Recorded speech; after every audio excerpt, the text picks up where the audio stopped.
আনিছে বডি ওপিনে নাই সব বডি নাই কাৰো বডি নাই ইয়াৰ বডি এৰেষ্ট কৰিছে বেলা বাহিৰৰ পৰা গৈছে সব জুজবস্তি আনিছে কাৰো বডি নাই সব বডি কাৰো নাই এনেকে এৰেষ্ট কৰিব নোৱাৰে এটো আইনৰ বিৰুদ্ধে হয় সব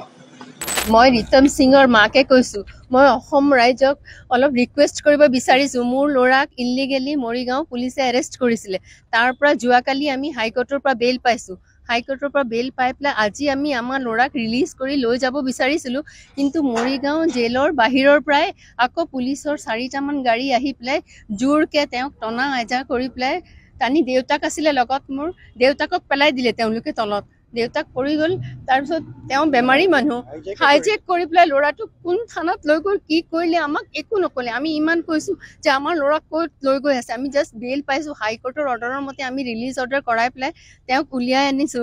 এতিয়া আকৌ তাৰ এগেইনষ্টে কি কেছ হৈছে আমাক জনাব লাগে আমাক একো জনোৱা নাই আনকি ল'ৰা ক'ত আছে কোনটো থানাত লৈ গৈ আছে একো কোৱা নাই তেওঁলোকে জোৰকে ল'ৰাটোৰ হাতে চাতে দুখ পাইছে একদম চুচৰাই মেলি গাড়ীত ভৰাইছে ভৰাই পেলাই উঠাই লৈ গৈছে তাক এতিয়া আমি একো নাজানো ক'ত আছে সি ল'ৰা ক'ত নাজানো কিছুমানে কৈছে যে আমি জাগিৰোড থানাত আছে আমি জাগিৰোড থানাত আহি পেলাই বাহিৰত ৰখি আছো কিন্তু তেওঁলোকে আমাৰ ল'ৰা আছেনে নাই একো কোৱা নাই লগ পাবও দিয়া নাই একোৱেই কৰা নাই আমাৰ ল'ৰা সেইকাৰণে মই অসমবাসী ৰাইজৰ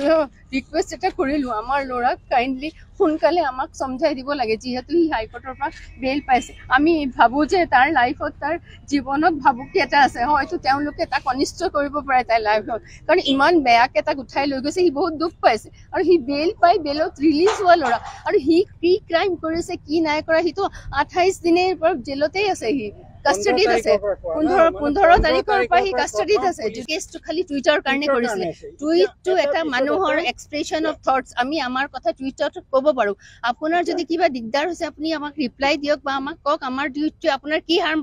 আমি 8 মাহ 9 মাহ আগত আমাৰ ল'ৰাই এবছৰ আগত টুইট কৰা তাৰপিছত একো টুইট কৰা নাই সি সেই 8 মাহ যেতিয়া কোনো ৰিলিজন ভাইলেন্স একো ছ'চাইটিত একো হোৱা নাই মোৰ ল'ৰাৰ টুইটৰ কাৰণে তেনেহ'লে মোৰ ল'ৰা জগৰীয়া কেনেকে হ'ল তাক এনেই ইলিগেল ডিটেনশ্যন কৰি থৈছে আজি যেতিয়া ৰিলিজ পালে বেল অৰ্ডাৰ ৰিলিজ কৰি দিলে তাৰ মানে ইলিগেল ডিটেনশ্যন তাক এনেকুৱা ইলিগেলি কিয় এৰেষ্ট কৰিছে এইটোলৈ কোনো হাৰমনি নষ্ট হোৱা নাই অশান্তি হোৱা নাই ক'তো একো হোৱা নাই এই 8 মাহ 9 মাহ এবছৰ আগৰ টুইট সেইটো লৈ মই কেনেকে জগৰীয়া হলো যে মোক আপুনি 9 মাহৰ পিছত সেইটোৰ কাৰণে এৰেষ্ট কৰিছে আৰু কিয় এৰেষ্ট কৰিছে মোক হাইকোৰ্টে অৰ্ডাৰ দিছে